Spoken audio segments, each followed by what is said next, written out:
amount so your body, if I understand, can fight against that little bit and develop immunity, antibodies, so that when the big one comes next time, it knows how to get rid of it, right?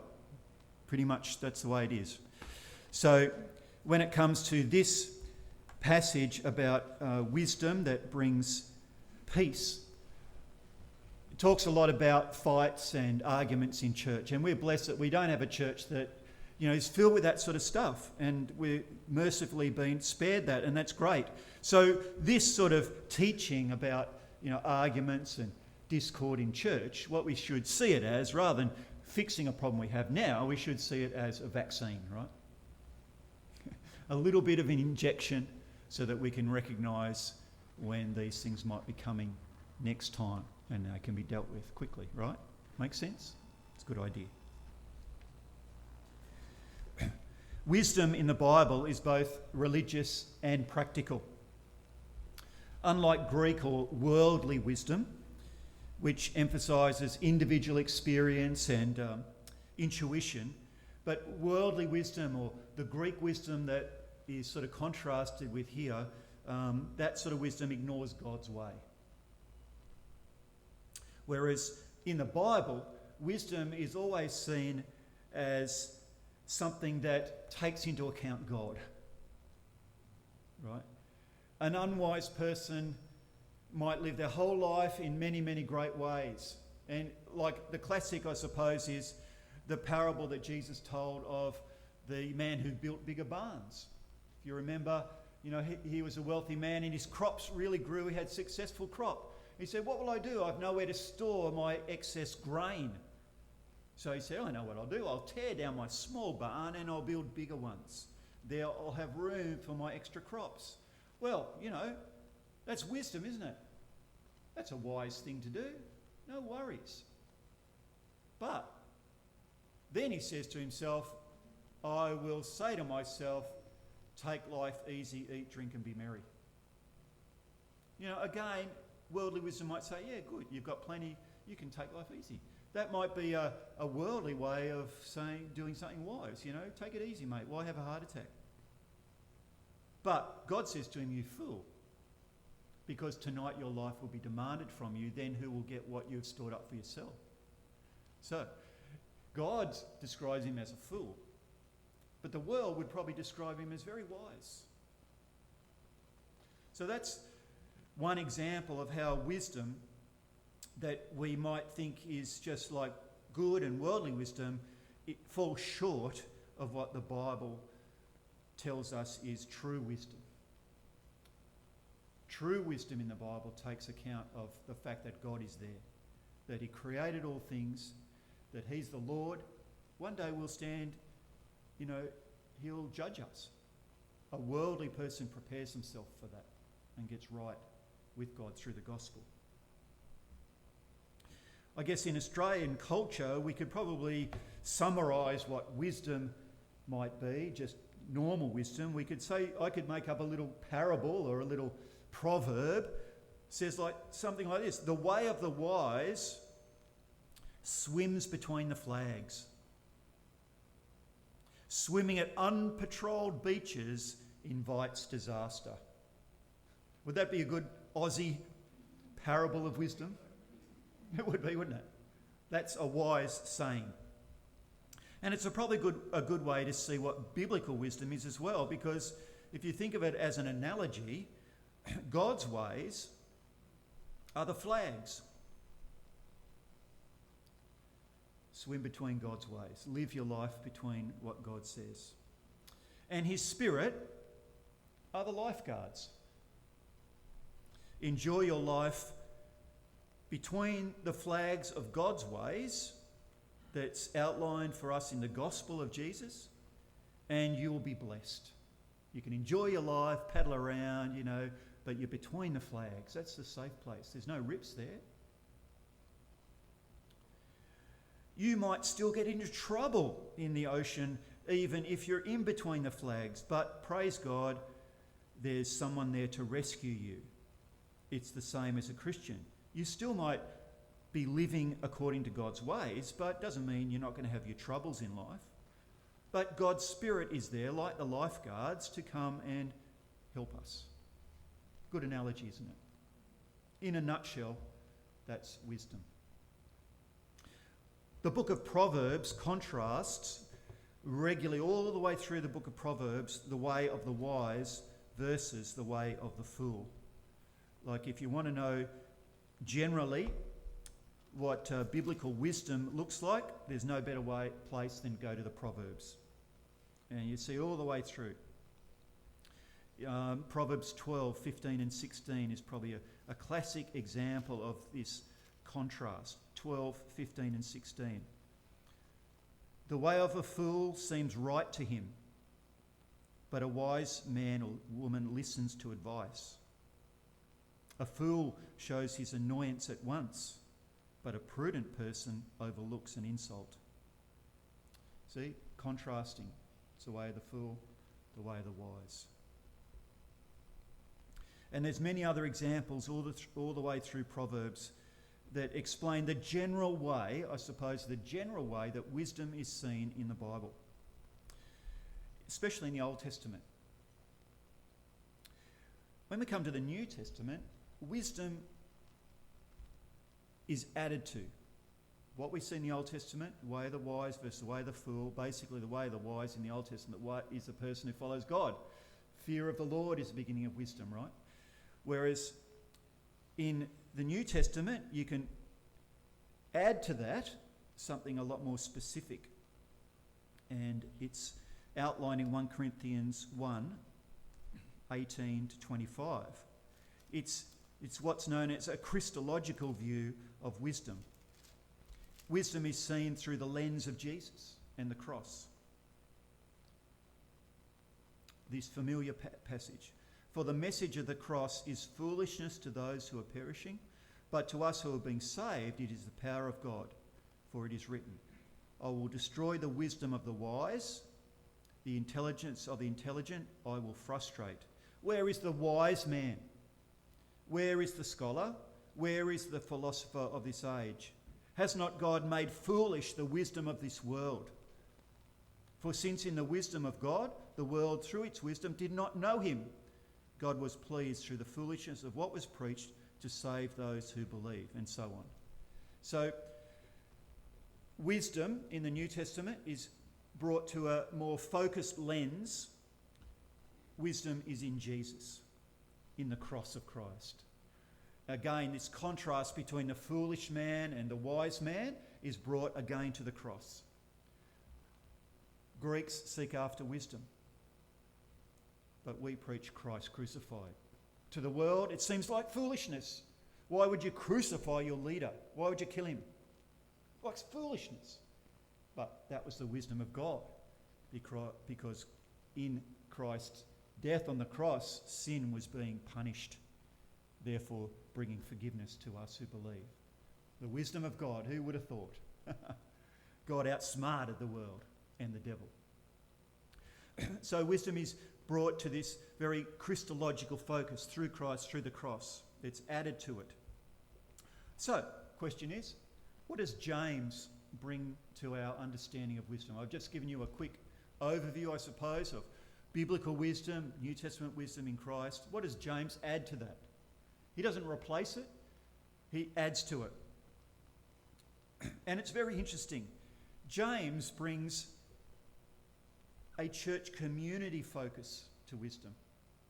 So he doesn't replace everything we've just said, all those things, but he thinks, what is wisdom in the context of a church community? What's that really look like? And that's very helpful, as I said, as a vaccine. Let's look at it. Here we go. Here's the quick outline of this passage. He presents the general principle about a wise person, and then he just brings two contrasts. I suppose in that classic biblical way of describing wisdom, he presents, I suppose you could say, the wisdom of the fool. You know, selfish ambition and envy, that sort of thing, you know.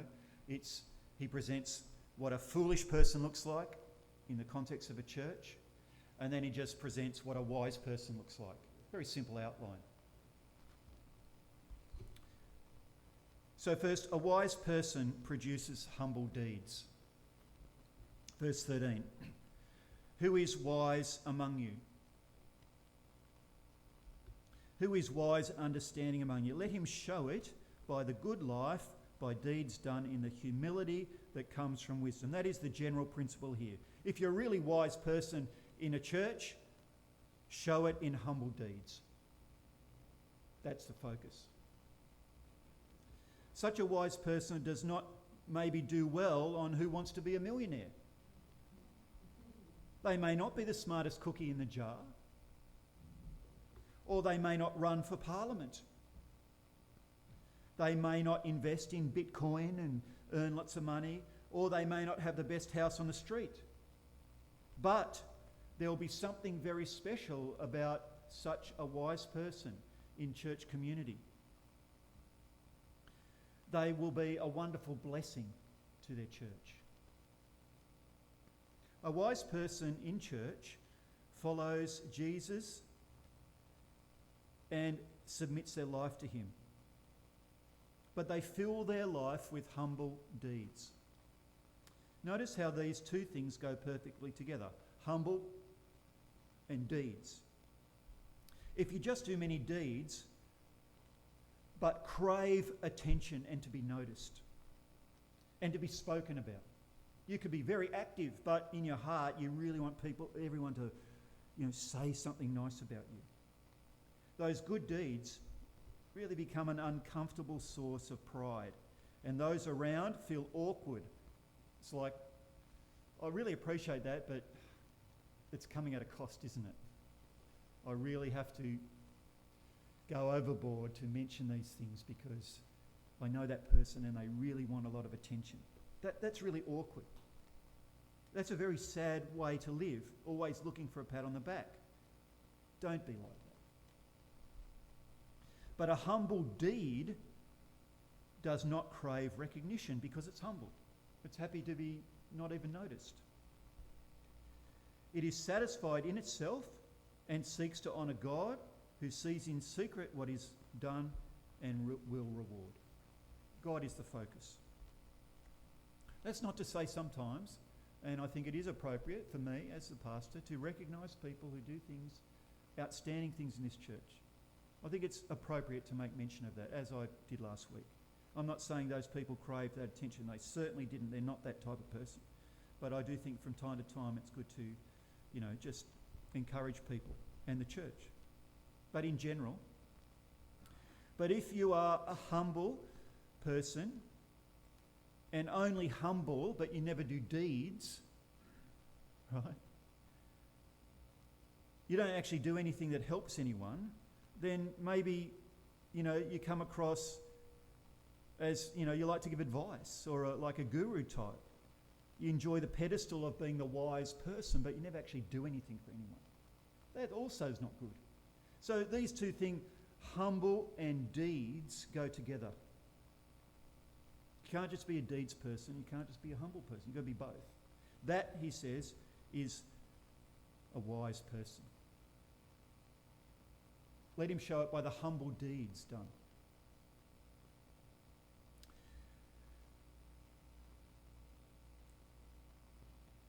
James's description of wisdom has very little to do with intelligence or knowledge. I once had an elder in a church who was a very crafty person. He was manipulative and cunning. And he prided himself on that. He thought that was good, that he could outsmart everyone. And it made it very, very hard for me to work with him and trust him. I guess he thought he was really wise. He thought he was the wise person. But actually, in reality, he was just deceitful. He'd often say things that he was going to do it, and he wouldn't do it, and he'd actually do it a very different way. And he wouldn't tell me about it, and then he'd just announce it.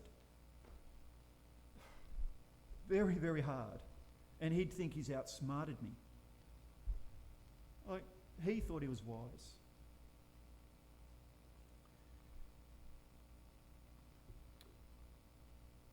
What does a wise person, a foolish person look like? And this is what he moves on to. In verse 14, but if you harbour bitter envy and selfish ambition in your hearts, you do not boast about it or deny the truth. Such wisdom, he says, it's not wisdom, but people call it wisdom, does not come down from heaven, but is earthly, unspiritual, of the devil. For where there is that sort of behaviour, envy and selfish ambition, there you'll find in church discord and every evil practice. It has its effect on other people. Is it possible to be ambitious and not to have selfish ambition? I think it's yes. You can, have a goal, have a vision for the future. You want, especially if it's, the goal is the glory of God. Yeah, you can have desires for things to go better. I suppose you could say that's ambition. But here he very much says selfish ambition. That sort of frames it. It's not just ambition, it's selfish ambition. The Greek word here is erythia. It only occurs in the New Testament once. This is the only place.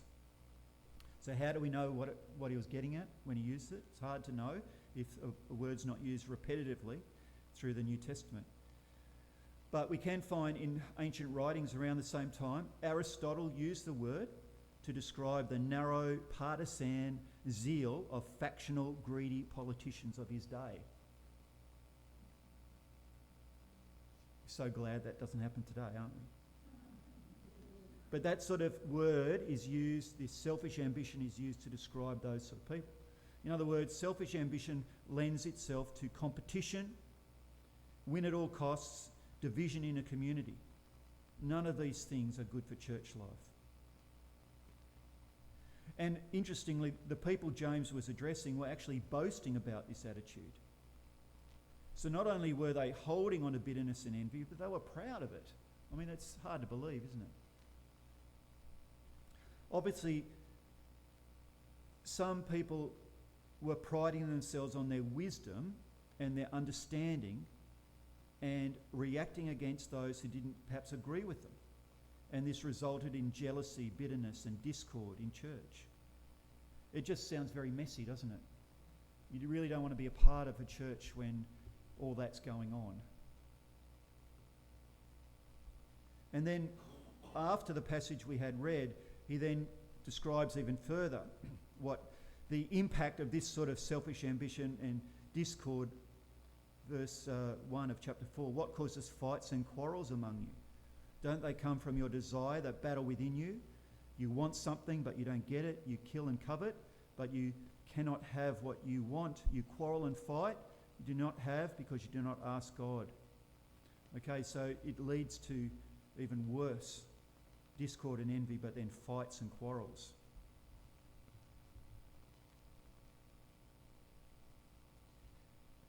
Unfortunately, fights and quarrels do happen in church. It happened in Paul's day, and it's happened throughout church history, and we've all had, experience seeing or being part of that. Let's be honest, sometimes it happens. Sometimes it happens to the point where, pastors get really upset or they get booted out. 2 churches I know of, like fairly recently in my history, these things got to a point where it all blew up at a church business meeting and the pastor ended up resigning. It was that bad. Like, things can get really bad. But, that's why I think the whole vaccine concept is a good one to bear in mind. Why are we preaching this? Why is it a hard word? Yes, it's in the Bible. I'm not doing it to target anyone. I'm just doing it because it's in there and we're going through James and it's a good vaccine. It's, fights and quarrels aren't always because of pride and selfishness. They're not. There can be many different reasons why these things happen in church and quarrels break out. For instance, I can think of 3 general ideas here about why these things take place. First, there can be genuine grievances. Someone has sinned against you. They've really done something wrong and it's caused a quarrel and a fight. Matthew 18, Jesus describes what to do in that situation. Go to them. If they've sinned against you personally, go to them, talk it out. If they don't respond, take another one or two with you, talk it out with other witnesses. If they still don't respond, then, take it to the whole church. So there's a process here. It could lead to a matter of church discipline, a genuine grievance. And I think that's what was going on in Acts chapter 6, when the daily distribution of food that was happening in the early church, they were neglecting the Greek Jewish widows. They were being overlooked. And so they had a genuine grievance and they spoke up. And so, they appointed deacons to deal with that. So the food would be more evenly distributed. That's a genuine grievance where an argument and fight was happening. But they acted to fix it. But then there's this other category of fights and quarrels, and I'd say it's based on maybe a perceived grievance. Someone feels wronged, but in actual fact, through discussion, they understand they have misread the situation or took something the wrong way, or the other person has, or had an unrealistic expectation, or some closely held doctrine that for them it's really important, and someone's, upset it. So that's like a perceived grievance. In their mind it's really big, but in others maybe not. And you could probably look at 1 Corinthians chapter 8 for an example of this, where food was sacrificed to idols and it was being eaten by Christians, and some people got really upset about that. And how can they do that? Others thought, no, it's no problem, it's just food. I am protected because I believe in Jesus and the Spirit, it's just a bit of food. Whereas other people say, no, it's not just a bit of food, it's a bit of food that's been tainted. It's a sinful piece of food. Whereas others said, no, I'm right with God, he's bigger than a bit of food. So, there was this debate. And so Paul had to teach them to be very mindful and to be careful to love your brother and don't do anything to offend others. If eating food's going to offend someone, don't eat the food. That's how he interpreted that. Good advice. So that's a perceived grievance, and often those things need a lot of discussion and unwinding and figuring out. Then there's, I think, just disagreements. This is the third category and the final one. Disagreements that are just a matter of opinion or taste, or just plain different ideas about how many different ways something can be done. They're just simply matters of opinion or taste. And yet someone holds so closely to it, it can become a fight. So in these situations, there's not necessarily right or wrong, and there's maybe other factors at work here. Here, there is a need to compromise, understand each other, flexibility, and maybe growth, maybe learning. Oh, that thing's not as important as I thought it was. The curtains, look at them. They, there's this sort of whitish, greyish, buff colour. And the Lord has told me that they must be a dark brown.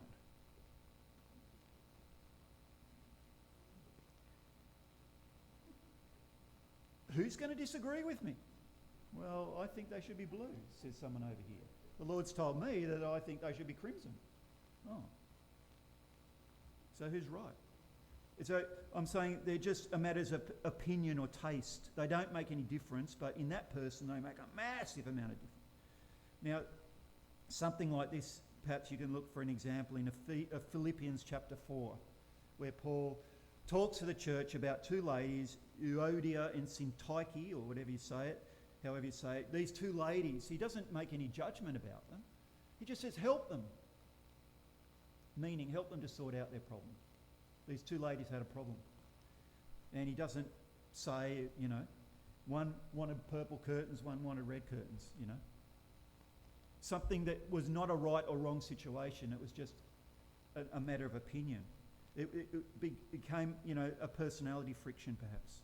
So they, to me, are this third category of fights and quarrels, just a matter of opinion.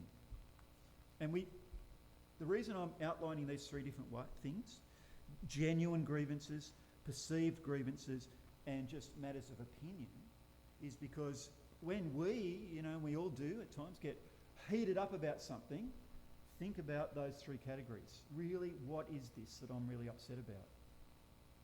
What really is it?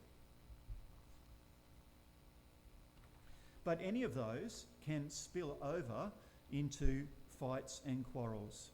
Any of those which start out as that can become bitter envy and selfish ambition-laden situations. And it can spill over into one group or one person feeling, and here's the wisdom part of it, feeling that their wisdom, their understanding, their reading of a situation is far superior to the next person. I've got the real insight, you don't. That's where this false wisdom comes in. Do you see the connection here? They think they're wise, and they're pushing it and pushing it and pushing it. And actually they're not, because they're causing fights and discord in the church. Okay? You see? They think they're the wise ones, but they're not looking at it from James's perspective about true wisdom means keeping the peace in church. Keeping peace and harmony so we can focus on Jesus and discipleship. They've lost that.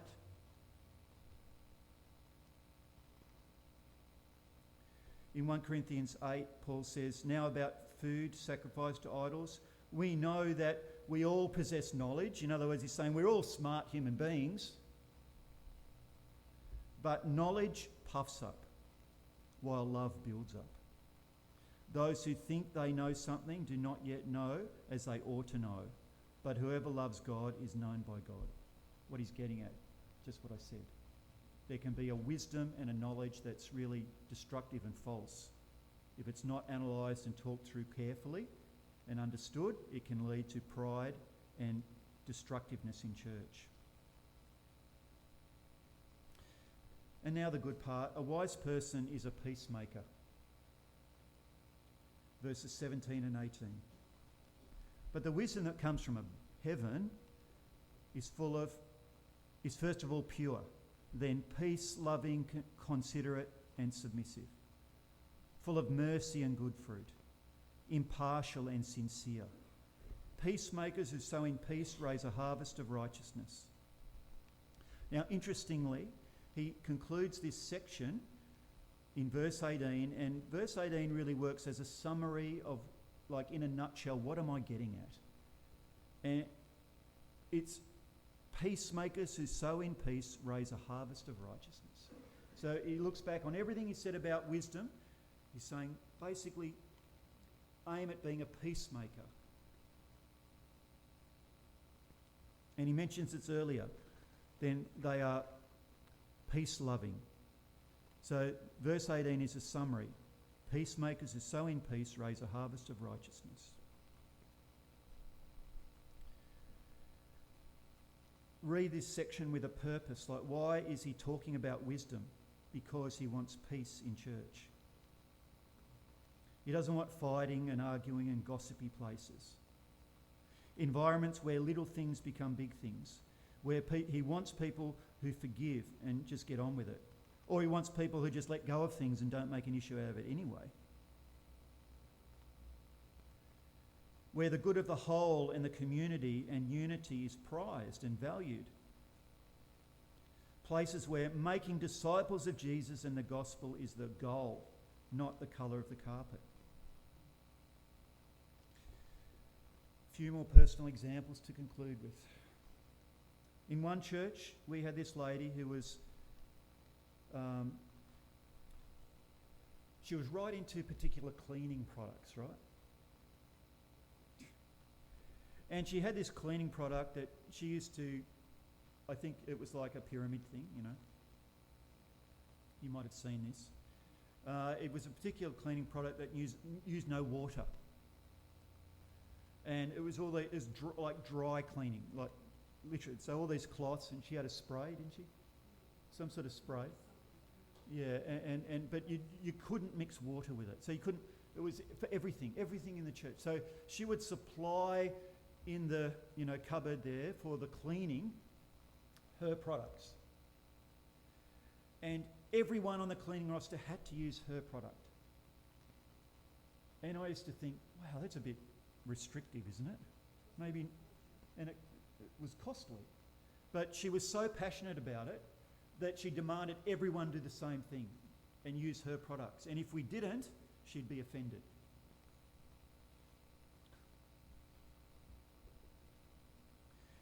In the same church, there was a lady who was offended greatly at me because I moved the flower arrangement. She came up with this beautiful flower arrangement right into flowers. She, like, at this stage in the church, there was a big stand here and a stand here next to the pulpit, and she made this massive flower arrangement there and this other one there. And I was like, I used to think, can't she see this? So one day I just went,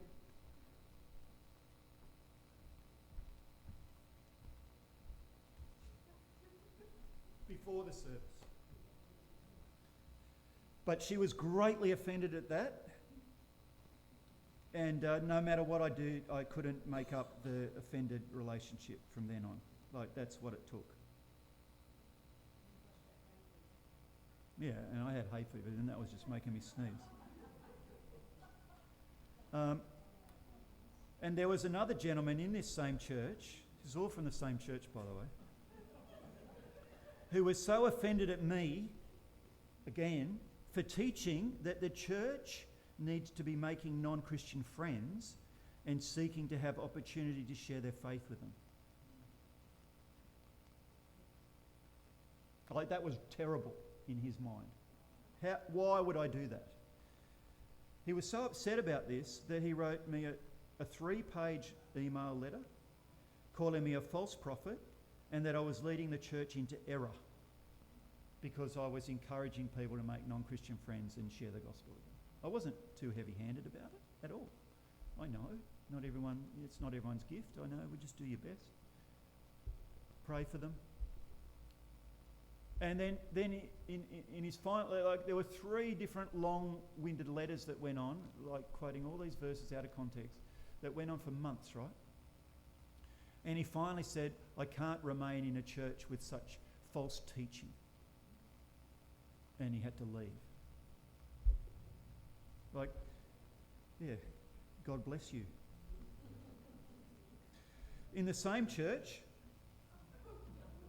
I'm just giving you, maybe 10% of the things that we put up with for 3 years I was there. This is probably 10%. This just went on and on. Another young couple was so angry at me for asking them to use the cry room when their kids were crying and upset, right? So imagine this building with, say, where the kitchen is, that's like a glassed area. And, you've all seen a cry room. Good cry room, toys, the whole thing. Speaker in there so you can hear the sermon. Whole thing. Right there, not way out the back somewhere where you can't be a part of it. Anyway, but they used to come. I think they had 3 kids, toddlers. Noisy. And they'd sit up the back of the church, but, they'd have all their stuff on the floor. Great, I don't have a problem with that. But they just never controlled them. And they were noisy kids, and they'd make noise, and they'd be yelling out. And they'd yell out and scream like that went on for 2 or 3 minutes. Before they would do something about it. And I'm patient. I put up with it week after week after week, thinking someone's going to say something. Surely it'll occur to them.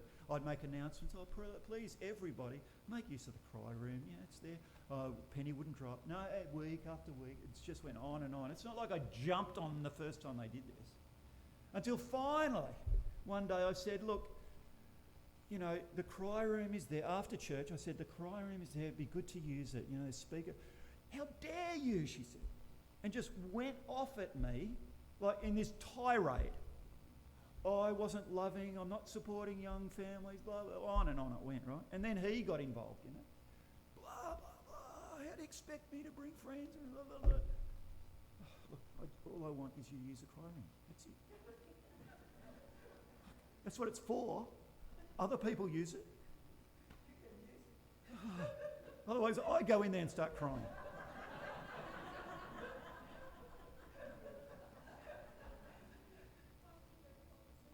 And they didn't come back for 6 months after that incident. I'm not joking. 6 months because of that. You know, I'm sure John has had similar things. Life, you know, as a pastor, you know, it's just, you know, that's and honestly, that was 10% of the amount of these type of petty little incidents that they just blew up and became like massive things, right? It's just so destructive. And it's not just them, it's then they tell their friends, oh, the pastor is such a terrible person. And then it becomes, oh, what did you do? And then it all gets distorted and, oh, you got to go and put out fires. Oh, that was my life for 3 years. It was just terrible. No wonder I joined the army as a chaplain, that's why. That is why. Because I just had enough. I started getting heart pains and, you know, pains up and down my arm and chest, honestly. And I went to the doctor, I got it checked out, and I couldn't see anything. But I knew every time these things happen, it was just building up and up and up. I couldn't get over it. I thought, I got to check, this is going to end badly. So I left before they went through another terrible crisis. Anyway, crazy, isn't it? Isn't it crazy? What does wisdom look like in church life? Peacemakers who sow in peace raise a harvest of righteousness. Yeah, that's enough. I've got some other things that'll do. Let's pray. Lord, teach us to be wise, biblically wise, Christ-centered wise, but church-wise. Peacemakers sow a harvest of righteousness. Peacemakers who don't look at our own interests, but the interests of the body. Lord, teach us to be wise, the real wisdom that makes a difference in our loving church community, that we may be an example of, to those outside the church, what it looks like when people follow Jesus and are loved by God and have the Spirit in them. What does it look like when all those people get together? It looks like a beautiful, peaceful, loving community. Amen.